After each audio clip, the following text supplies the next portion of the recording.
Are you mad?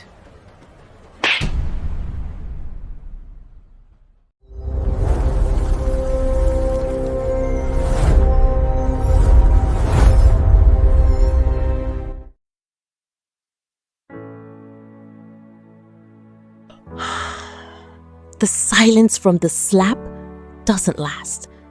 It fades into something deeper. Because before that moment in Ikorodu, something had already begun moving. Earlier that same morning, around 6:42 a.m., Lagos was just waking up. The sky still soft, light orange brushing the horizon. Distant roosters, generators coughing to life. A new day beginning slowly. Inside a small but neat room in Ikorodu, Mildred sat quietly on her bed. Simple space, metal frame bed, a small mirror on the wall, a fan turning slowly above her, making a soft, tired sound. Beside her, an open sketchbook, carefully drawn jewelry designs, neat, precise, intentional. She ran her fingers lightly over the page, like she was remembering every step that brought her here. Then she spoke softly. Lord, thank you for how far you have brought me. This business, you built it with me.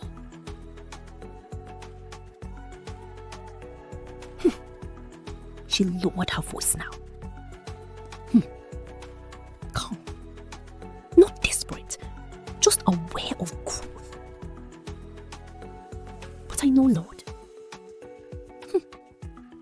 This next level, I cannot do it alone. She closed her eyes. The fan kept turning above her. Send me someone with vision. Someone disciplined. Someone whose heart is right. She placed her hand gently on her chest. Because these hands are meant for something bigger. Amen. And somewhere else in Lagos, another prayer was rising. Not far away, Amaka stood inside a small kitchen. The heat was already heavy. An oven humming, a generator vibrating outside. The smell of cake batter and sugar in the air. She wiped sweat from her forehead. Another tray cooling beside her. Frosting half finished on the counter. Her work was good, but her patience was thin. God, I beg. I don't tire. She let out a small laugh, but it carried frustration, not joy. I sabi bake. People love my cakes. But why does everything still feel small like this? She leaned slightly forward on the counter. Voice lower now. Just send me one helper. One big connection. No stress. Just change my life. And while two women prayed, in completely different ways, far across the city, something else was happening. Banana Island. Quiet woods. Clean air. Water reflecting morning light. everything calm, controlled, detached from the chaos of the mainland. Inside a glass-walled apartment, Tunde stood by the window. Below him, the ocean moved slowly. Private boats in the distance. No noise. No rush.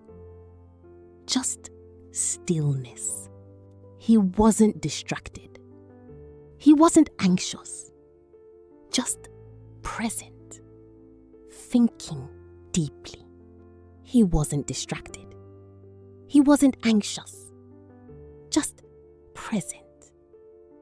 Thinking deeply. Lord, he said quietly, guide me today. Lead me to someone I am meant to build with. Then it came. Not loud. Not dramatic. Just clear. Dress down. Walk. He looked toward his cars outside. Quiet. Waiting. Luxury he didn't question. But today, he chose differently. All right. And without anyone knowing, without any of them crossing paths yet.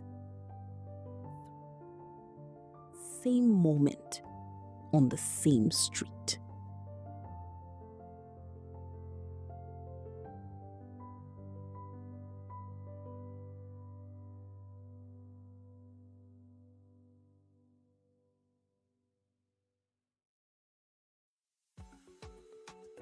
And just like that, the morning slipped into afternoon.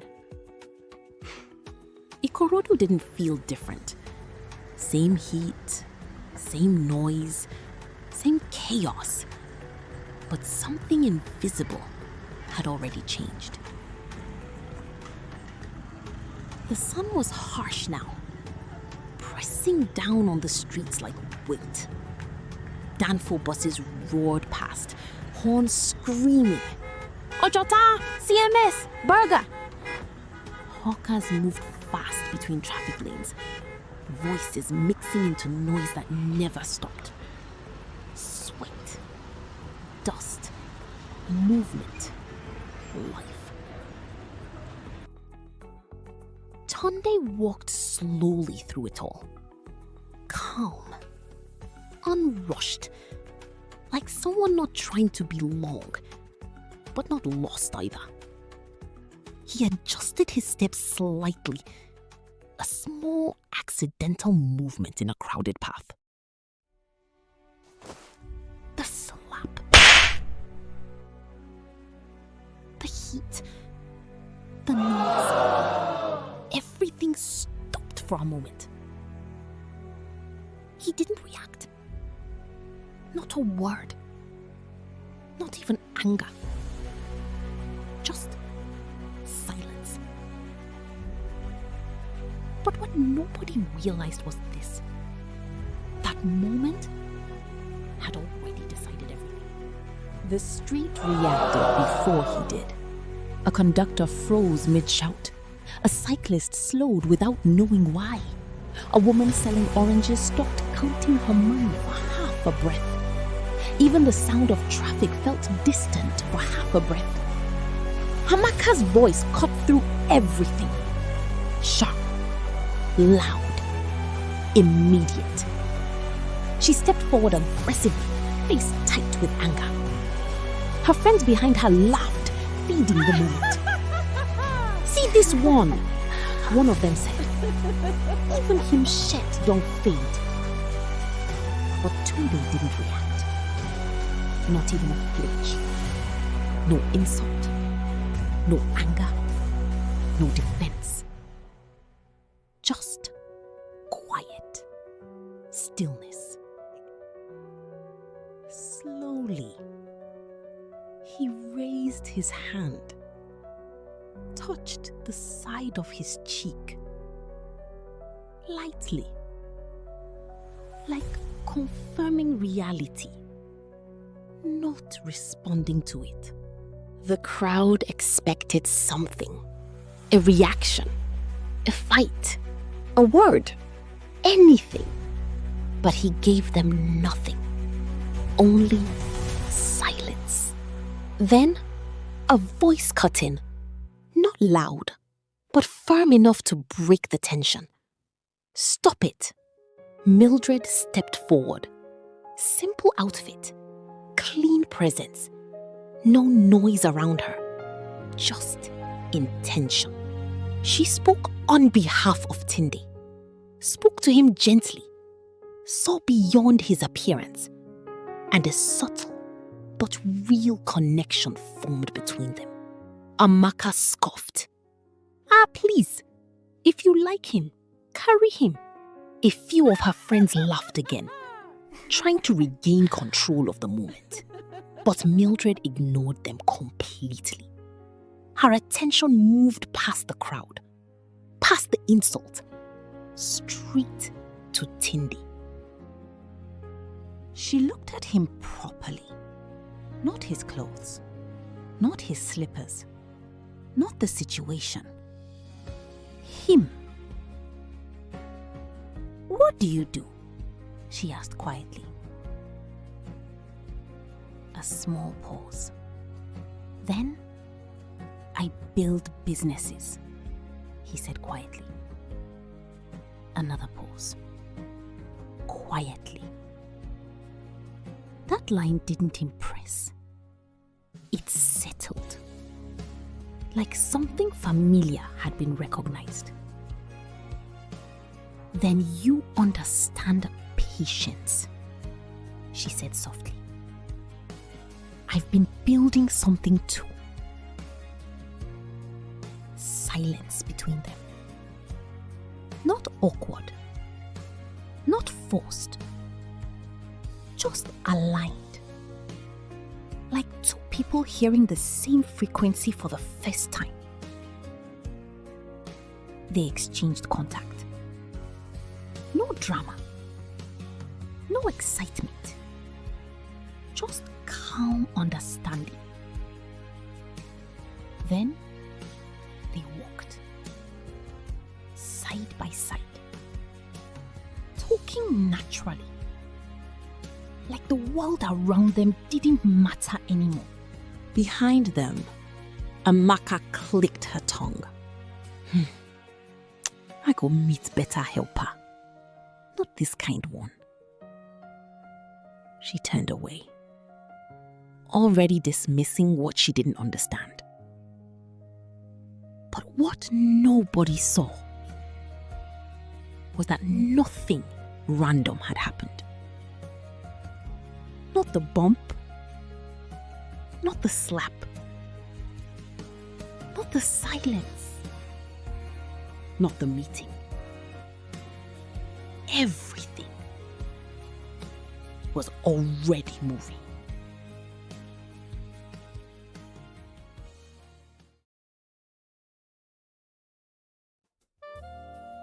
Months passed, but nothing about that day disappeared. It stayed, like a seed waiting for sunlight. Palm trees stood still, as if even the wind respected the place. Luxury cars moved slowly. No noise, no rush, just presence. Approach to venue, build up. At the far end of the island, a glass structure stood above the water. Crawford International Innovation Hall. Walls made of transparent glass.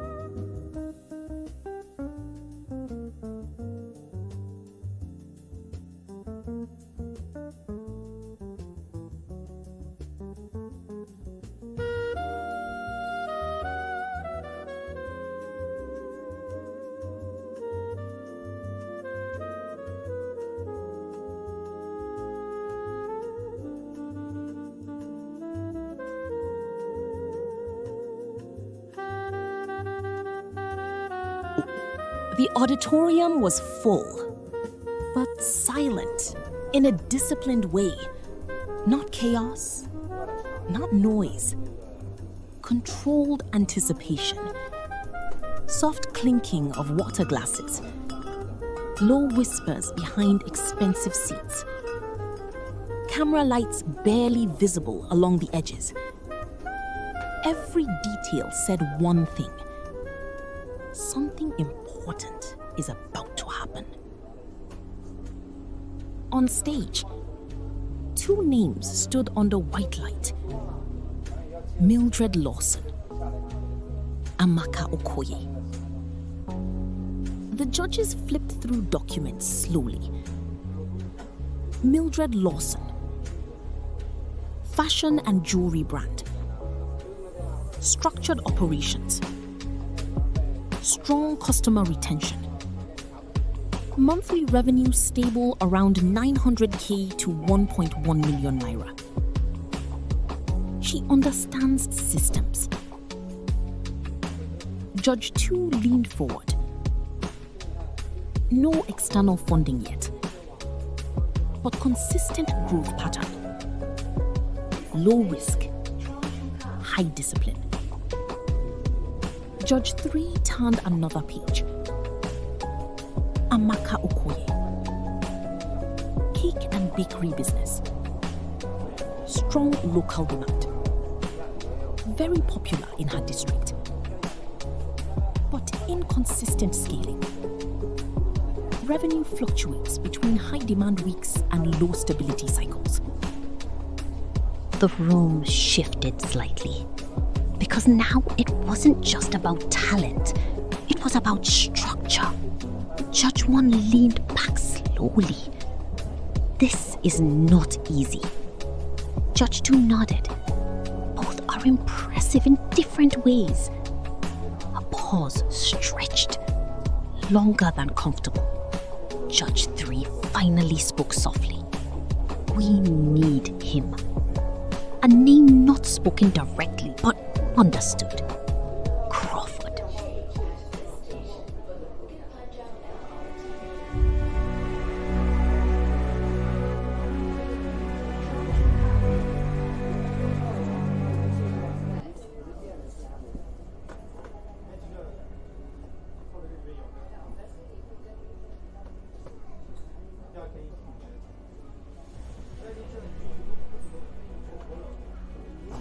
She picked up her phone, called him. A pause. Then, Tunde, I don't know if I'm ready for this level.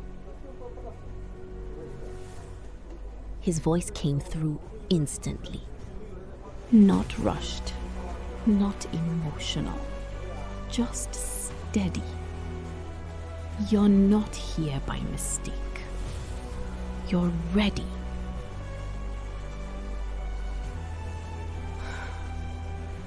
Something in her breathing changed. Shoulders loosened slightly. Not confidence, but grounding. Thank you, she whispered, and the line cut. Meanwhile, inside the main hall, something else was moving. Black cars arrived silently. Doors opened without noise. Security stepped out first. Then, a pause. Tendi stepped out, but not the version anyone knew. Clean suit, sharp presence, controlled authority.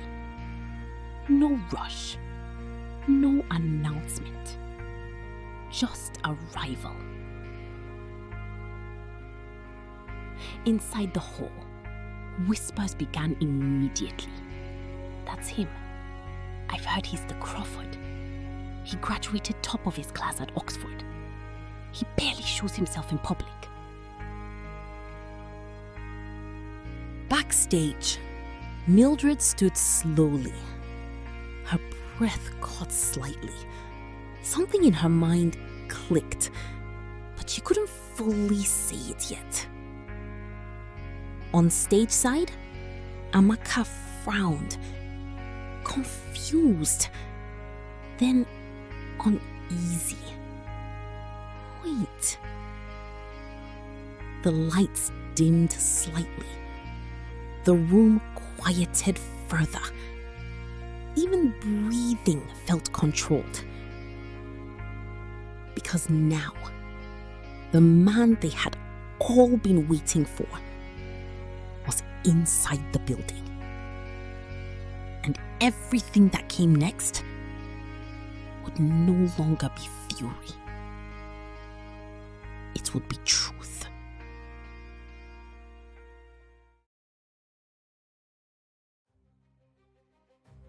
The air inside the auditorium had changed. Not louder, heavier. Like everyone in the room was holding the same breath. The final build-up from silence. The scene finals, Panama Island. The glass auditorium stood still over the water. Outside, night had fully taken over Panama Island. City lights shimmered on the ocean surface, like scattered gold floating on black silk. Inside, everything was controlled silence. No movement, no distraction, just expectation. Soft golden lights hung from above, reflecting off glass walls. The stage floor was polished enough to mirror footsteps. Even the judges seemed smaller under the scale of the room. Mildred stood on the left. Still. Hands gently clasped. Breathing controlled. But not calm. Amaka stood on the right. Shoulders raised slightly. Confident posture. A smile she was forcing to stay steady.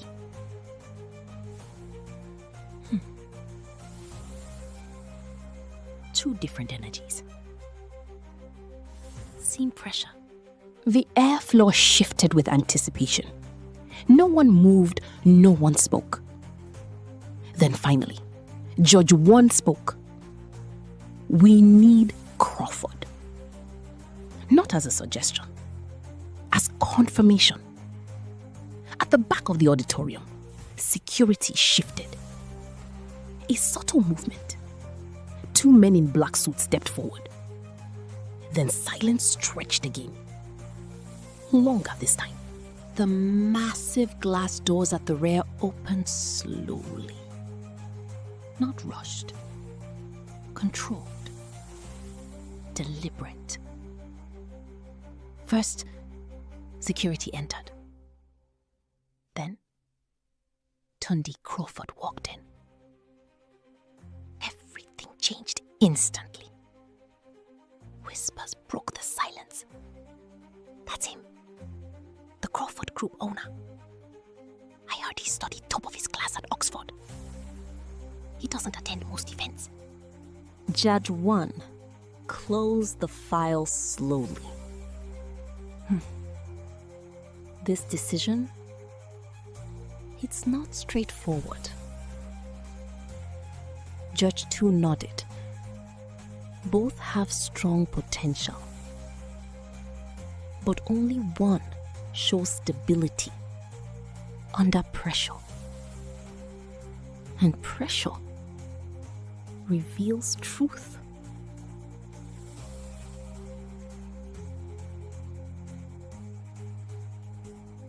Mildred's breath caught. Her eyes widened slightly. Not fear, not shock alone. Recognition forming slowly, like a puzzle aligning too late. Amaka frowned, confused at first. Then her expression tightened. No. Hey, wait. Tunde walked toward the stage. Not fighting at the sides became still. Audience leaned forward unconsciously.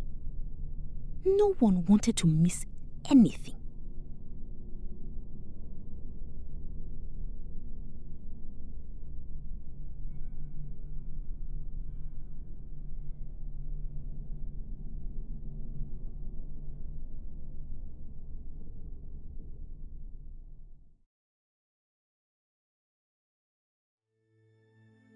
He stepped onto the stage. The floor reflected him faintly.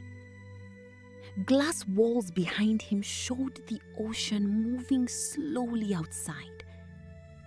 It felt like the world paused just for this moment. It took the microphone. No introduction.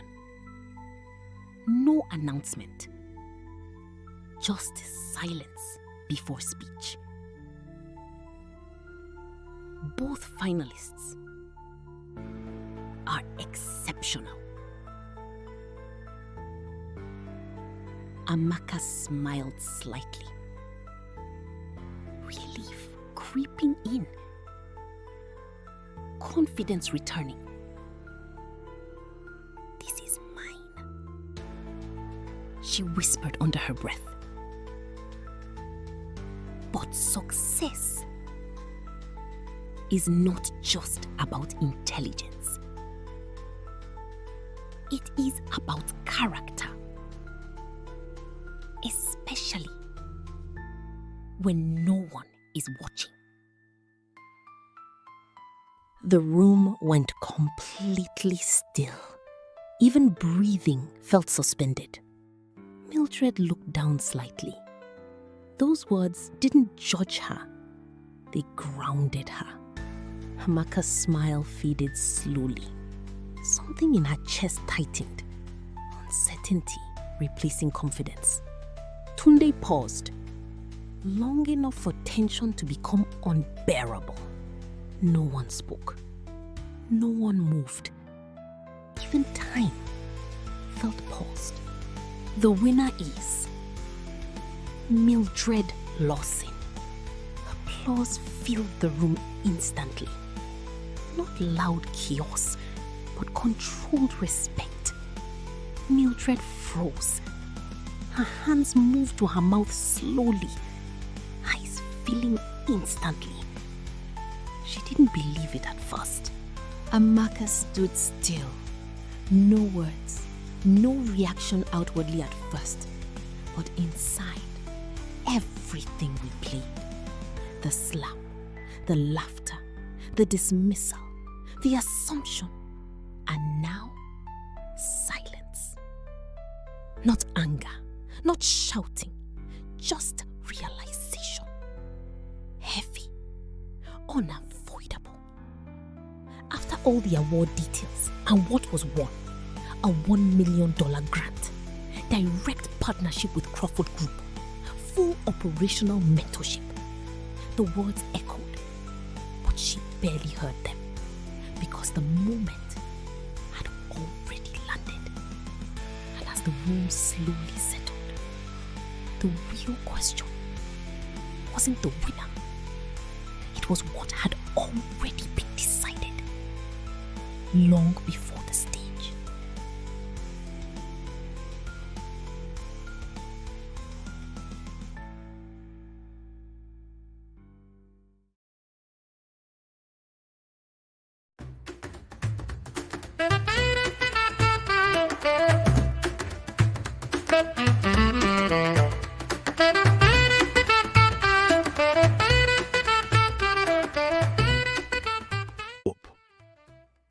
The applause didn't last forever.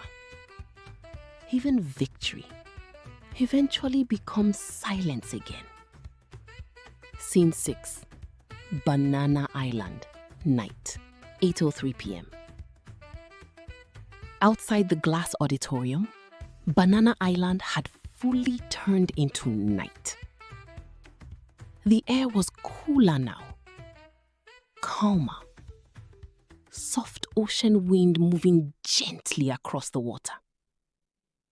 City lights reflected on the surface like scattered diamonds. Luxury cars drove away slowly. No rush, no noise, just departure. Inside the building, people were still processing what happened. But outside, life had already moved on. Almost too quickly. Mildred Scene walked out slowly, still holding the weight of what just happened. Her steps were careful, like she was afraid the moment might disappear if she moved too fast. Her fingers trembled slightly, not from fear, but disbelief. Everything she prayed for was now real, but it felt heavier than she imagined. A few steps ahead, Tunde stood waiting. No crowd around him now, no titles being shouted, just him, still, present. Mildred looked at him, then softly asked, "You knew, didn't you?" He didn't rush to answer, just a small pause. Then, "I saw you. When no one else was looking, when no one else was watching." Mildred let out a small breath, almost a laugh, mixed with emotion. "You were testing me?" "No. I was observing you. There's a difference." The ocean behind them moved quietly. Cars passed far away. But between them, everything felt still. "I didn't even know who you were." That was the point. If people treat you differently when they know who you are, then they were never really seeing you. Mildred nodded slowly, understanding it deeper now. Not just the competition, not just the money, but the lesson. A light shift had occurred. Not uncomfortable, but meaningful. Mildred, a small smile. "Thank you," she said quietly, "for trusting me." Tunde, a simple response. "I didn't choose you because of your business. I chose you because of who you were before the business mattered." Mildred looked up at him properly now. No nerves, no confusion, just clarity. And something unspoken forming between them. Far behind them, Amaka stood alone near the side exit. The noise of the event far behind her now. Only silence in front. She needn't cry loudly. She just stood still, replaying everything. The slap, the insult, the dismissal, the confidence, and the outcome. For the first time, it wasn't anger she felt. It was understanding. Heavy, quiet, unavoidable. She turned slowly and walked away. Not fast, not dramatic, just away. Back by the water, Mildred and Tunde stood side by side, looking at the ocean, not speaking for a moment, because nothing needed to be said immediately.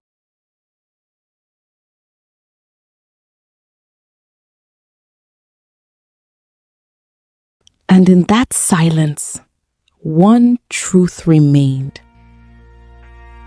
Some people enter your life as strangers and leave as the reason everything changed. But the real question wasn't answered yet. What happens next when two people like this start building something together?